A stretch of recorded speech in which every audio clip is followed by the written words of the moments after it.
Malam itu, begitu sunyi.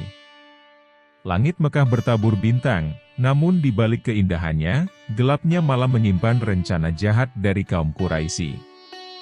Sejumlah pemuda bersenjata mengepung rumah seorang pria, yang telah mengubah arah kehidupan banyak orang. Mereka menunggu saat yang tepat untuk menghabisinya, tanpa menyadari bahwa Allah telah merancang takdir yang berbeda.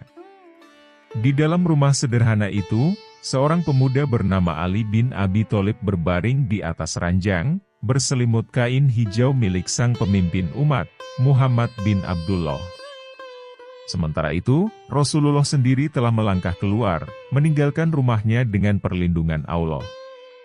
Dengan langkah tenang dan hati penuh keyakinan, beliau berjalan melewati para pengepung yang buta terhadap kehadirannya.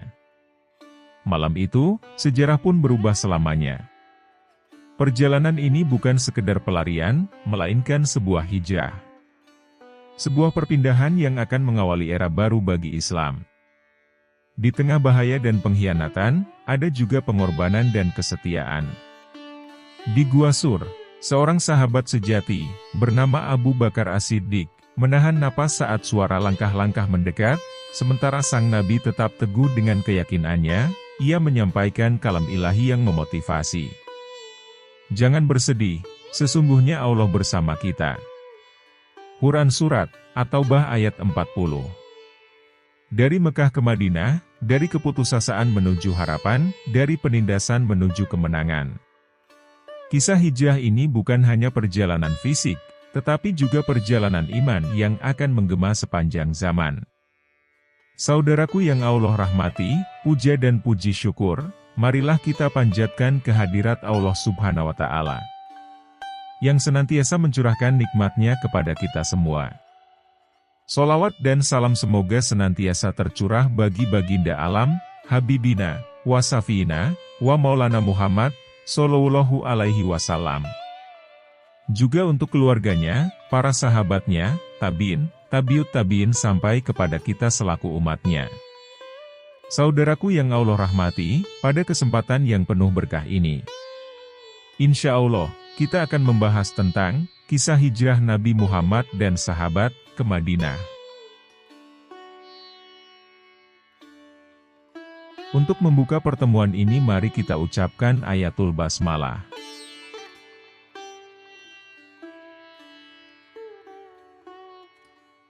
Hijrah Nabi Muhammad dan sahabat dari Mekah ke Madinah merupakan salah satu peristiwa paling penting dalam sejarah Islam.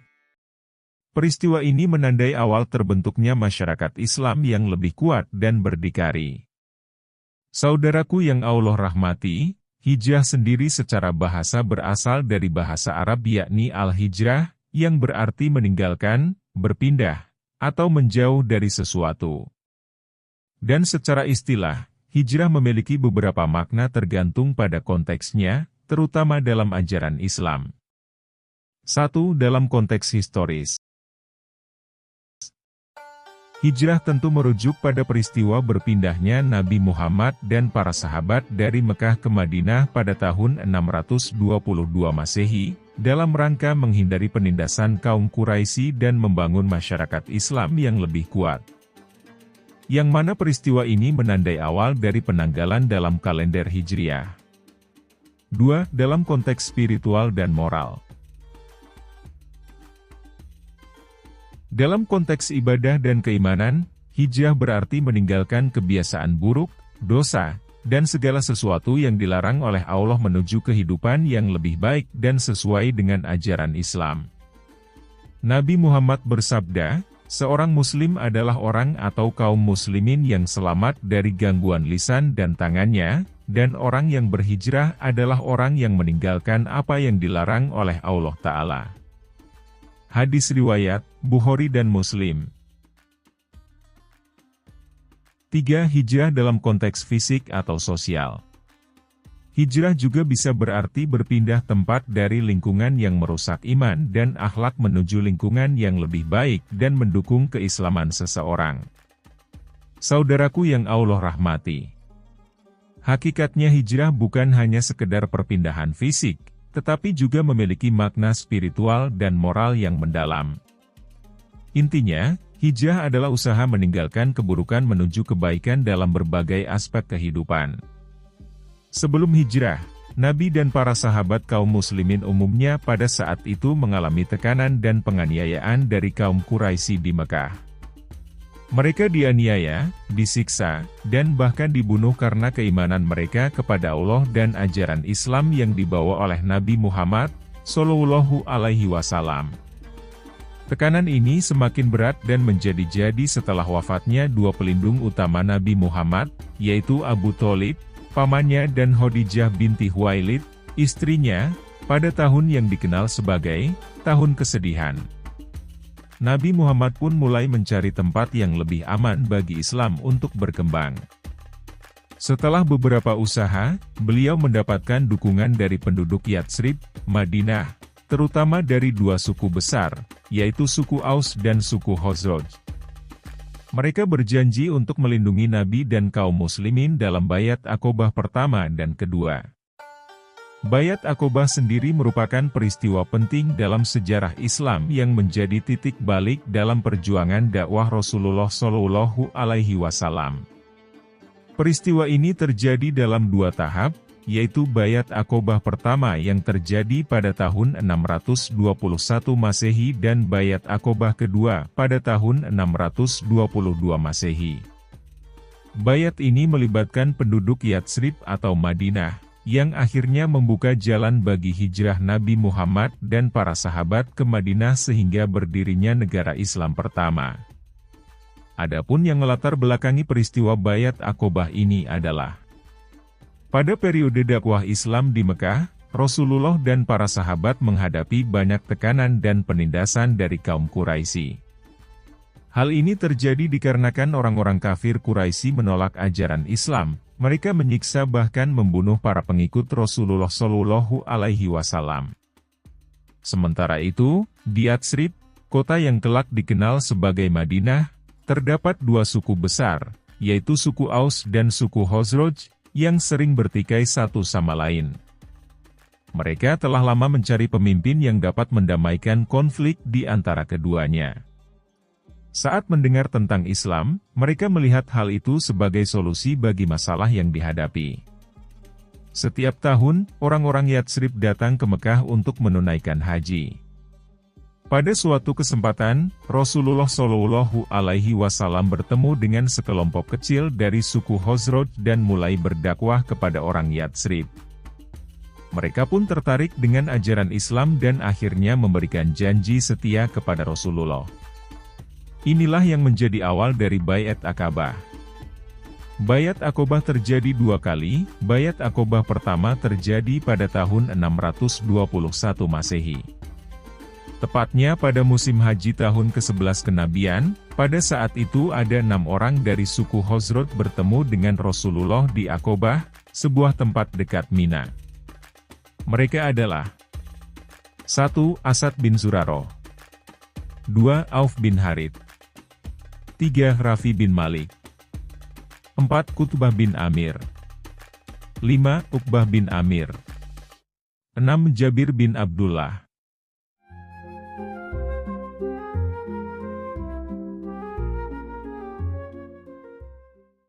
Rasulullah menjelaskan kepada mereka tentang Islam dan mengajak mereka untuk meninggalkan penyembahan berhala serta hanya menyembah Allah semata.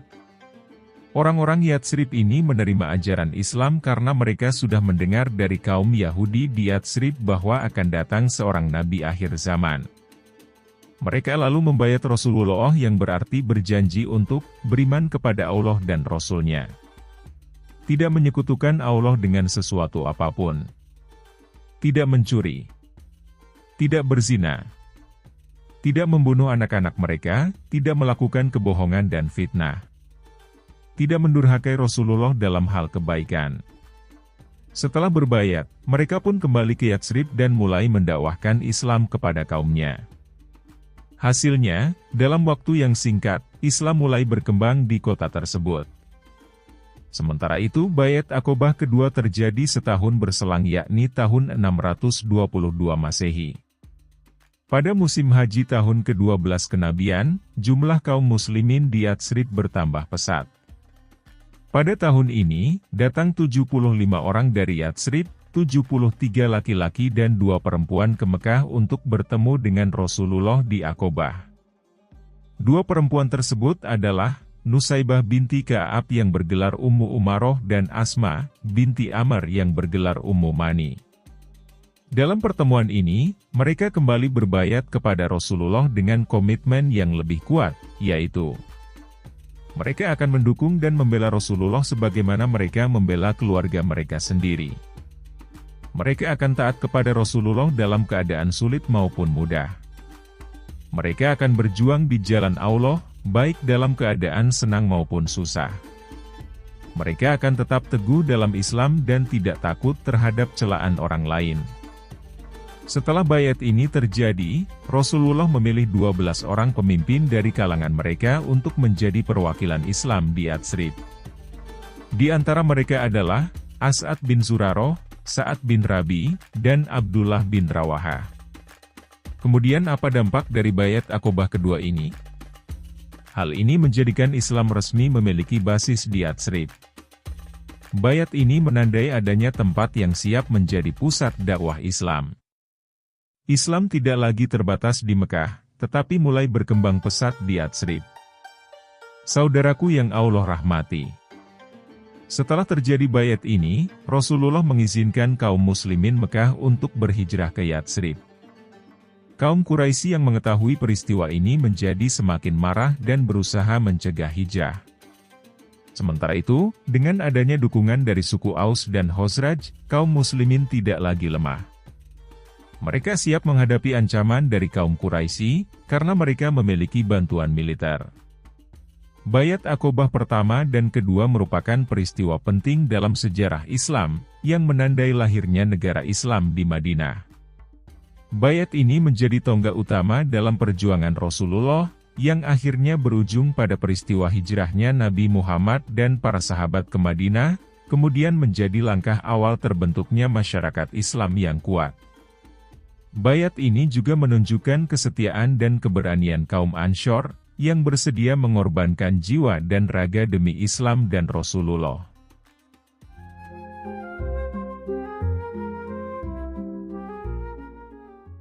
Setelah mendapatkan kepastian dari kaum Ansor, penduduk Madinah, Nabi Muhammad mengizinkan para sahabatnya untuk hijrah secara bertahap.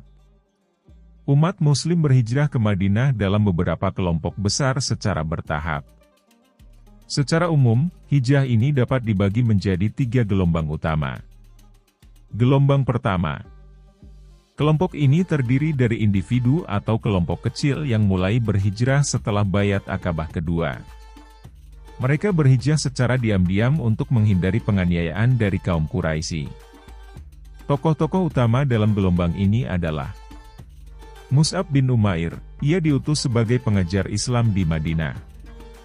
Mus'ab bin Umair adalah salah satu sahabat Nabi Muhammad yang terkenal dengan ketampanan, kemewahan, dan kehidupannya yang serba berkecukupan sebelum masuk Islam. Namun, setelah memeluk Islam, ia meninggalkan segala kemewahan demi agama dan menjadi salah satu pejuang Islam yang paling berpengaruh. Mus'ab bin Umair berasal dari keluarga kaya di Mekah. Ayah dan ibunya sangat menyayanginya dan memberikan segala yang ia butuhkan. Namun, setelah mendengar dakwah Rasulullah di rumah Arqam bin Abi Arqam, Mus'ab tertarik dengan Islam dan memeluk agama ini secara diam-diam. Ketika keluarganya mengetahui keislamannya, ibunya murka dan mengurungnya di dalam rumah agar ia meninggalkan Islam. Namun, Mus'ab tetap teguh pada imannya. Akhirnya, ia harus meninggalkan kehidupan mewahnya dan memilih hidup dalam kesederhanaan demi agama Allah. Setelah perjanjian Aqobah pertama, beberapa orang dari Yatsrib, Madinah, masuk Islam. Mereka meminta seorang guru untuk mengajarkan mereka tentang Islam. Rasulullah memilih Mus'ab bin Umair untuk tugas besar ini, menjadikannya sebagai duta Islam pertama. Mus'ab pergi ke Madinah tanpa bekal dan hidup dengan penuh kesederhanaan. Di sana, ia berdakwah dengan kelembutan, kebijaksanaan, dan akhlak yang mulia. Berkat dakwahnya, banyak pemuka suku di Madinah masuk Islam, termasuk Sa'ad bin Mu'adz dan Uaid bin Hudair. Dalam waktu singkat, Islam menyebar luas di Madinah. Ketika perjanjian Aqabah kedua terjadi, ada lebih dari 70 orang Muslim dari Madinah yang berbayat kepada Rasulullah. Sebagian besar dari mereka adalah hasil dakwah Mus'ab.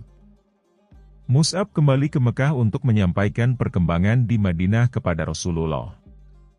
Setelah hijrah ke Madinah, ia ikut dalam Perang Badar dan Perang Uhud sebagai pembawa panji Islam. Selain Mus'ab yang turut hijrah pada gelombang pertama ini, ada Ibnu Ummi Maktum, Abu Salamah bersama keluarganya, tetapi istrinya ditahan di Mekah untuk sementara waktu, kemudian Abdullah bin Jahsy dan beberapa sahabat lainnya. Gelombang kedua atau hijrah massal kaum muslimin. Setelah Baiat Aqabah kedua, Rasulullah memerintahkan kaum muslimin yang mampu untuk berhijrah ke Madinah. Dalam fase ini, mayoritas sahabat telah meninggalkan Mekah. Dan di antara sahabat ini adalah Umar bin Khattab yang berhijrah secara terang-terangan. Hijrah Umar bin Khattab radhiyallahu anhu, ini adalah salah satu peristiwa yang paling berani dalam sejarah Islam. Berbeda dengan mayoritas kaum muslimin yang hijrah secara diam-diam karena takut akan penyiksaan dan tekanan dari kaum Quraisy, Umar justru melakukannya secara terang-terangan dengan penuh keberanian. Umar adalah salah satu sahabat Rasulullah yang terkenal dengan keberaniannya. Sebelum masuk Islam, ia adalah sosok yang sangat disegani dan ditakuti di Mekah. Namun setelah masuk Islam, ia menjadi salah satu pelindung utama dakwah Islam. Saat kaum muslimin mengalami tekanan yang semakin berat di Mekah, Rasulullah mengizinkan mereka untuk berhijrah ke Madinah. Sebagian besar sahabat hijrah dengan sembunyi-sembunyi agar tidak ditangkap atau disiksa oleh kaum Quraisy. Namun, Umar bin Khattab memilih jalur yang berbeda. Ketika Umar memutuskan untuk berhijrah, ia tidak berusaha bersembunyi atau melakukannya secara diam-diam seperti sahabat lainnya. Sebaliknya, ia justru menunjukkan keberaniannya secara terbuka di hadapan kaum Quraisy. Diriwayatkan bahwa sebelum berangkat, Umar mendatangi Ka'bah dan melakukan tawaf sebanyak 7 kali. Setelah itu, ia berdiri di depan pemuka-pemuka Quraisy yang biasa berkumpul di sekitar Ka'bah. Dengan suara lantang, ia berkata, "Barang siapa yang ingin ibunya kehilangan anaknya, atau istrinya menjadi janda, atau anaknya menjadi yatim, maka hendaklah ia menghadangku di balik lembah ini." Ucapan ini menunjukkan tantangan terbuka dari Umar kepada kaum Quraisy. Seolah-olah ia mengatakan bahwa siapapun yang berani menghalanginya akan berhadapan dengannya dalam pertempuran. Mendengar keberanian Umar, tidak ada satupun orang Quraisy yang berani menghadangnya. Mereka tahu bahwa Umar adalah seorang petarung tangguh yang tidak akan segan-segan membunuh siapa saja yang menghalanginya. Setelah mengumumkan kepergiannya, Umar berangkat bersama sekelompok kaum muslimin, termasuk beberapa sahabat yang juga hendak berhijrah ke Madinah. Mereka berjalan secara terbuka tanpa takut akan ancaman Quraisy. Di sepanjang perjalanan, Umar tetap menunjukkan keberaniannya. Ia membawa pedang dan busur panah sebagai persiapan menghadapi segala kemungkinan. Jika ada yang mencoba menghalangi mereka, Umar siap untuk bertarung. Setibanya di Madinah, Umar dan rombongannya disambut oleh kaum Ansor dengan penuh kegembiraan. Adapun sahabat yang berhijrah bareng Umar adalah Talhah bin Ubaidillah, Zubair bin Awam, Suhaib Ar-Rumi, Abu Bakroh dan lainnya.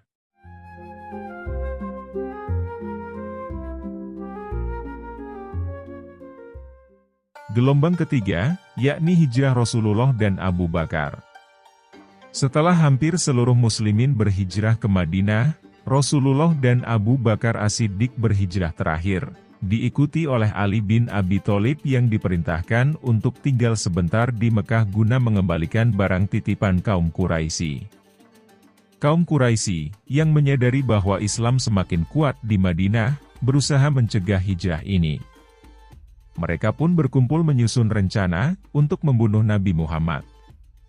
Dari pertemuan mereka, kaum Quraisy sepakat untuk mengutus pemuda dari setiap kabilah untuk membunuh Nabi secara serentak agar tanggung jawabnya dibagi rata dan tidak ada satu kabilah pun yang bisa disalahkan. Sementara di sisi Nabi Muhammad, Jibril datang mengabari Nabi Muhammad tentang rencana jahat kaum Quraisy. Beliau pun memerintahkan Ali bin Abi Thalib untuk tidur di tempat tidurnya dan memakai selimutnya guna mengelabui para pembunuh. Malam itu, dengan izin Allah, Nabi Muhammad keluar dari rumahnya tanpa diketahui oleh para pemuda Quraisy yang mengepungnya. Beliau membaca surat Yasin ayat ke-9. Dan kami jadikan di hadapan mereka dinding dan di belakang mereka dinding pula, dan kami tutup mata mereka sehingga mereka tidak dapat melihat. Quran Surat Yasin ayat ke-9. Nabi Muhammad yang ditemani Abu Bakar As-Siddiq berangkat menuju selatan ke Gua Sur, bukan langsung ke Madinah. Mereka bersembunyi di sana selama 3 hari. Pada saat itu, Asma binti Abu Bakar berperan penting dalam membawa makanan ke gua, sementara Abdullah bin Abu Bakar mengumpulkan informasi dari Mekah dan Amir bin Fuhairah, budak Abu Bakar, menghapus jejak mereka dengan menggiring kambing di sekitar gua. Kaum Quraisy sempat mendekati gua, tetapi Allah melindungi Nabi Muhammad. Dikatakan bahwa laba-laba membuat sarang dan burung merpati bertelur di depan gua, sehingga orang-orang Quraisy menyangka gua itu kosong. Setelah keadaan aman, mereka berangkat ke Madinah dengan dipandu oleh seorang yang bernama Abdullah bin Uraikid yang dapat dipercaya untuk menunjukkan jalan yang jarang dilalui. Dalam perjalanan menuju Madinah, Nabi Muhammad menghadapi beberapa peristiwa penting. 1. Dikejar oleh Surakoh bin Malik. Surakoh, seorang pemburu hadiah Quraisy. Peristiwa pengejaran Nabi Muhammad oleh Surakoh bin Malik adalah salah satu kisah paling dramatis dalam perjalanan hijrah ke Madinah. Kejadian ini menunjukkan bagaimana Allah melindungi Rasulullah dari ancaman kaum Quraisy, bahkan mengubah seorang pengejar menjadi pendukung Islam di kemudian hari. Ketika kaum Quraisy mengetahui bahwa Nabi Muhammad telah meninggalkan Mekah menuju Madinah, mereka marah dan merasa terancam. Mereka mengumumkan hadiah besar bagi siapapun yang bisa menangkap Nabi, yaitu 100 ekor unta. Sebuah hadiah yang sangat menggiurkan pada masa itu. Berita ini tersebar luas di antara para pemburu bayaran dan para petarung Quraisy. Salah satu orang yang tertarik dengan hadiah tersebut adalah Surakoh bin Malik. Ia adalah seorang kesatria Quraisy yang terkenal dengan keahlian menunggang kuda dan berburu. Ketika Nabi Muhammad dan sahabatnya, Abu Bakar As-Siddiq, sedang dalam perjalanan menuju Madinah, Surakoh bin Malik mendapat laporan bahwa ada sekelompok orang yang kemungkinan adalah Nabi dan pengikutnya. Awalnya, Surakoh ragu, tetapi karena tergiur hadiah, ia segera mengambil senjatanya, menaiki kudanya, dan mulai mengejar Rasulullah. Saat ia semakin mendekati Rasulullah, tiba-tiba kudanya tersungkur dan ia jatuh ke tanah. Surakoh terkejut, tetapi ia bangkit kembali dan mencoba mengejar Nabi lagi. Namun, kejadian yang sama berulang hingga 3 kali, setiap kali ia mendekat, kudanya tersandung dan jatuh. Ia mulai merasa ada sesuatu yang tidak wajar.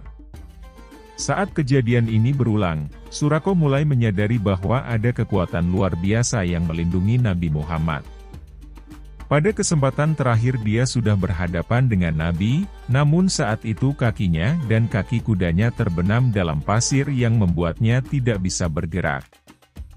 Dalam kondisi ini, Surakoh akhirnya berkata, "Wahai Muhammad, aku tahu bahwa engkau adalah seorang nabi, doakanlah agar aku bisa keluar dari kesulitan ini.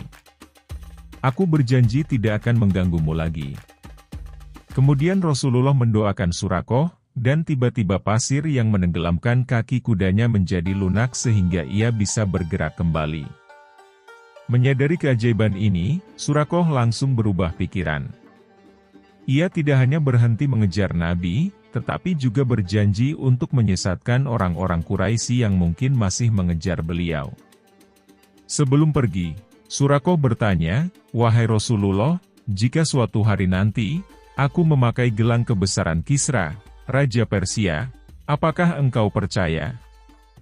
Rasulullah tersenyum dan menjawab, "Ya, tentu engkau akan memakainya."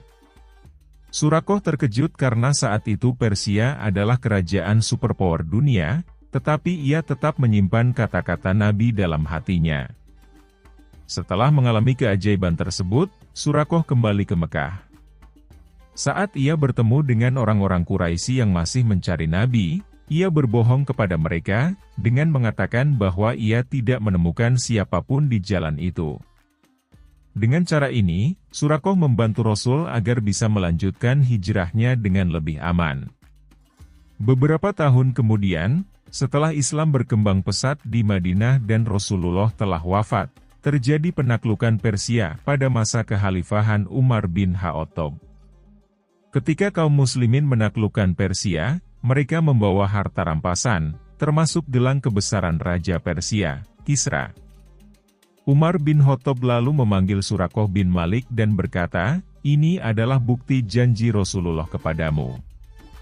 Surakoh pun mengenakan gelang tersebut, mengingat kembali peristiwa pengejaran hijrah bertahun-tahun sebelumnya, dan akhirnya ia bersujud kepada Allah.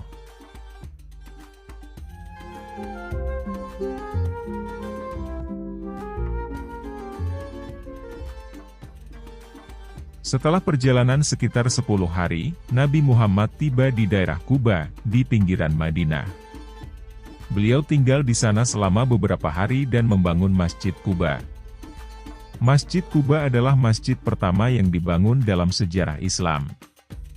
Masjid ini terletak di kota Madinah, Arab Saudi, sekitar 5 km dari Masjid Nabawi. Pembangunan masjid ini terjadi pada tahun 622 Masehi atau 1 Hijriah. Pembangunan Masjid Quba.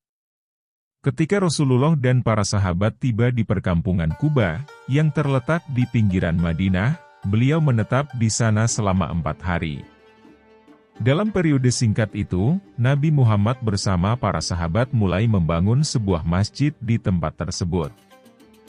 Masjid ini didirikan dengan batu-batu besar, dan Rasulullah sendiri ikut membantu dalam proses pembangunannya.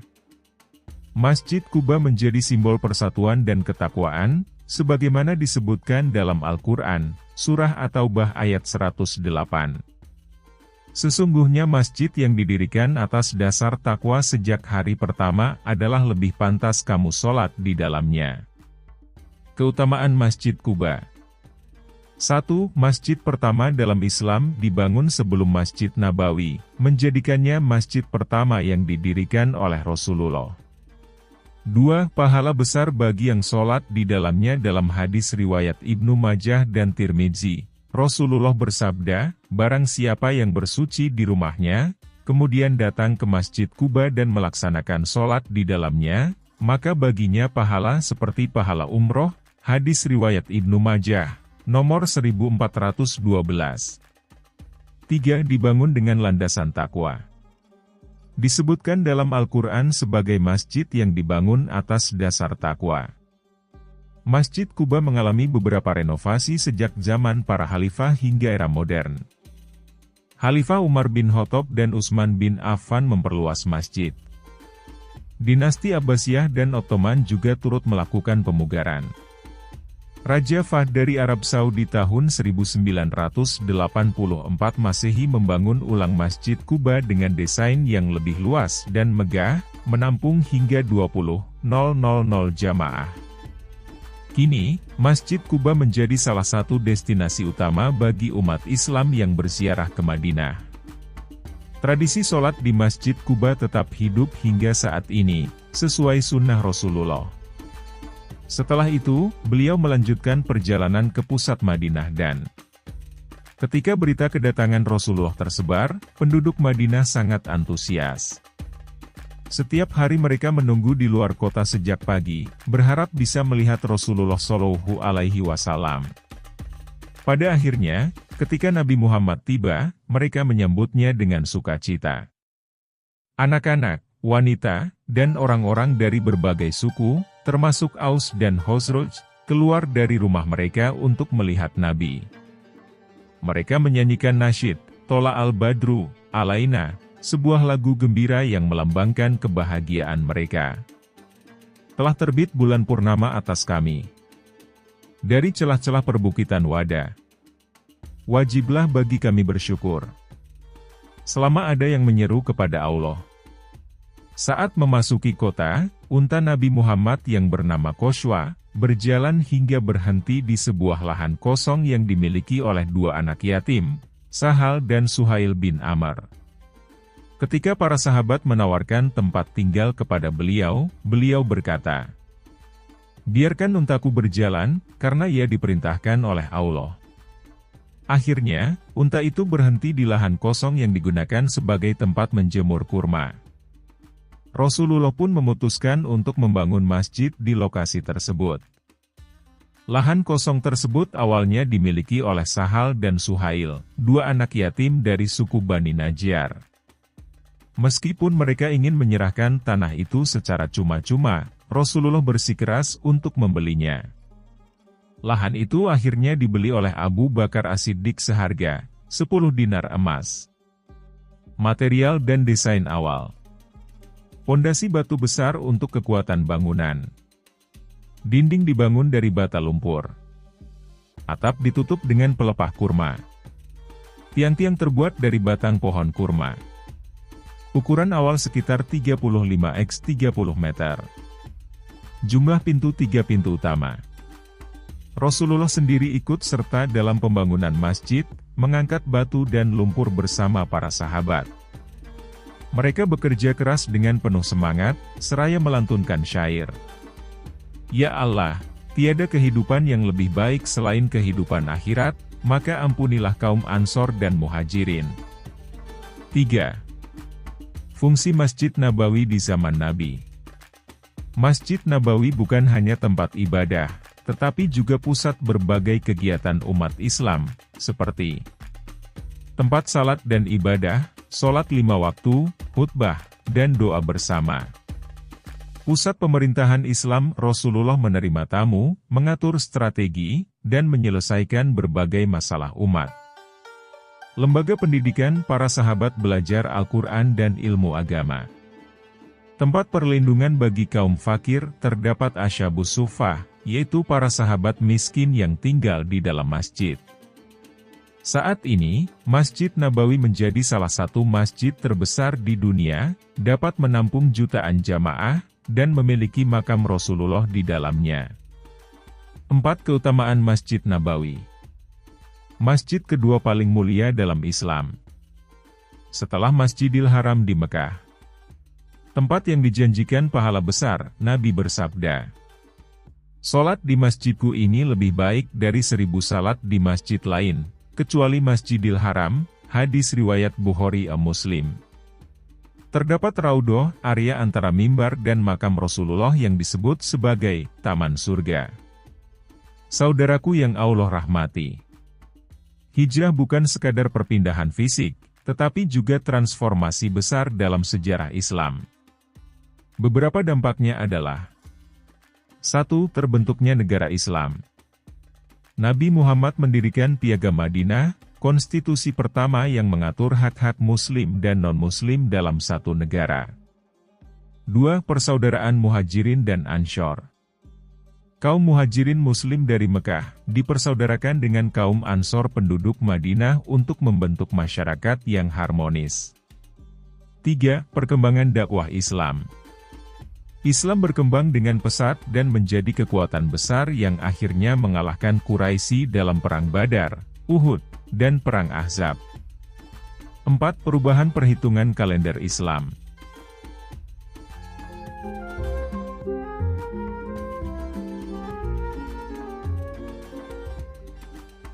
Pada masa Khalifah Umar bin Khattab, peristiwa hijrah dijadikan sebagai awal penanggalan kalender Hijriah. Hijrah Nabi Muhammad adalah titik balik dalam sejarah Islam. Dari sebuah komunitas yang teraniaya, Islam tumbuh menjadi kekuatan yang kuat di Madinah. Hijrah mengajarkan kita tentang pengorbanan, keteguhan iman, strategi, dan persaudaraan. Peristiwa ini bukan hanya sekedar perjalanan fisik, tetapi juga perjalanan spiritual yang menjadi inspirasi bagi umat Islam dalam menghadapi tantangan kehidupan. Semoga kita dapat mengambil pelajaran dari hijrah dan mengamalkan nilai-nilai Islam dalam kehidupan kita. Amin. Demikian pembahasan kita kali ini, semoga bermanfaat bagi kita semua dan dapat menambah ketakwaan kita kepada Allah Subhanahu wa Ta'ala. Mari kita tutup dengan mengucapkan ayatul hamdalah, alhamdulillah.